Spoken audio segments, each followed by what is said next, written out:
Құрма қандай ауруларға ем? Медицинада құрманы бір күнде ең көп дегенде 5-еуін жеуге кеңес береді. Мәселен, Израильде жүргізілген зерттеуде құрма мен алма салыстырылған. Нәтижесінде алмаға қарағанда құрмада витаминнің көптігі дәлелденген. Дәрігерлер тіпті тәтті әрі зиянды кәмпиттерді құрмамен алмастыруға кеңес береді. Достар, арнаға тіркеліп, лайк басып, қоңыраушаны басуды ұмытпаңыздар. Сіздердің болмашы әрекеттеріңіз бізге үлкен қуаныш және шабыт сыйлайды. Видеоны соңына дейін көріңіз. Құрманың адам денсаулығына қандай пайдасы бар екені жайлы айтатын боламыз. Оразада мұсылмандар ауызды құрмамен ашуды сүннет деп санайды. Ендеше құрма қайда өседі? Құрма пальмалар тұқымдасына жататын тропикалық жеміс. Тігінен 24 метр биіктікке дейін өсетін құрма пальмасы көбіне ыстық, климатты аймақтарда өседі. Құрма өсіру шаруашылығымен көбінесе Сауд Арабиясы, Ирак, Алжир, Мысыр, Саудан сынды мемлекеттер айналысады екен. Аталық және аналық болып бөлінетін құрма ағашы ескі жапырақтарының түбімен бүртіктеліп өріліп өседі. Төбе жағындағы әдемі шашақты жапырақтарының ұзындығы 5 метрге дейін жетеді. Құрма отырғызғаннан кейін 4-5 жылдан соң барып жеміс бере бастайды. Салмағы 8 келіге дейін жететін бір шоғырына 1000-нан аса жеміс бітеді. Әр ағашынан 40-80 келі жеміс алуға болады. Шамамен 150 жылға дейін өмір сүреді.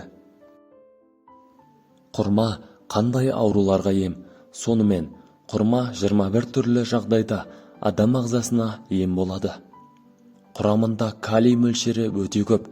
Ол жүректің қалыпты жұмыс істеуіне пайдалы. Бұл өз кезегінде жүрек аурулары мен талмасының алдын алады. Бауырды токсиндерден тазалауға көмектеседі. Сондай-ақ цирроздың пайда болу қатерін төмендетеді екен. Құрманы аш қарынға жесеңіз, бауырдағы және ішектегі құрттарды өлтіреді. Құрма көз жанарының көру қабілетін жақсарта алады. Сәбіздегідей, оның құрамында А дәруменінің мөлшері көп. Егер өзіңізді сергек, әрі қуатты сезінгіңіз келсе, құрма жеп тұрыңыз. Бар болғаны 3 құрма жесеңіз, бір күнде жетерлік энергия аласыз. Құрма бұл асқазан функциясы бұзылған кезде ас қорытуға таптырмас өнім. Оны асқазан ішек жолының аурулары, тіпті асқазан жарасының профилактикасы үшін де пайдаланады. Араб әйелдері көп ғасырлар бойы құрманы ерінің күш қуатын арттыру үшін қолданып келеді. Ол үшін жемісті ұнтақтап, ерлердің кофесіне қосады. Бұл өнімнің құрамында құмарлықты, жыныстық қабілетті арттыратын түрлі амин қышқылдары бар көрінеді. Шаш сынғыш болса, тері құрғаса, әжім ерте пайда болса, құрма жеу қажет. Оны косметикалық маскалар құрамына қосуға болады. Себебі құрмада йодтың мөлшері өте жақсы болып келеді. Құрманы сүт араластырып, қалампыр қосып ішсе, өкпенің қабынуы сияқты тыныс жолдарына шипа болады. Құрманың құрамында танин көп болғандықтан дене жарақаттарын тез жазады. Адамды арықтатады. Егер күрішпен бірге пісірсе, семіртеді екен. Құрамында А, Е, Б дәрумендеріне де бай. Алмадағы темірдің 2 есесі құрмада табылады. Сол себепті қан аз болған кісіге көп жеуіне кеңес беріледі. Жаңа босанған ана үшін таптырмас жеміс. Өйткені ана сүтін көбейтеді. Сондай-ақ ол обыр дертіне қарсы пайдалы. Құрамында микробы жоқ жеміс болып саналады. Құрма сүйектерін үгітіп, кофе қып қайнатып ішсе, жүйке жүйесін тыныштандырып демалдырады. Сонымен қоса, құрманы жатардан бұрын жесе, сал ауруына қарсы өте пайдалы. Жүктілік кезінде көптеген әйелдің біраз уақыт жүрегі айнып, және де физиологиялық өзгерісте жүреді. Нәтижесінде ағзада калий жетіспеушілігі басталады. Сондықтан жүкті әйел құрамында осы элементі бар тамақтар жеуі тиіс. Калий құрмада көп мөлшерде бар деуге болады. Ол болашақ ананың ағзасындағы судың тепе-теңдігін сақтауға көмектеседі. Калий ағзаға, миға қажетті оттегіні алуға көмектеседі және де ойдың сергектігін қамтамасыз етеді. Мұнымен қоса, ағзаға қажетті суды және де бүйректегі қалдықтар мен зәрдің шығуын реттейді.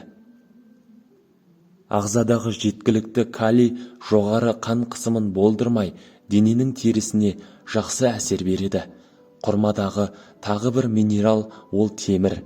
Ол қанның қызыл жасушаларындағы эритроциттер түзуші гемоглобиннің жұмысын реттейді. Қан аздықтың алдын алады және де баланың дұрыс жетілуіне көмек береді.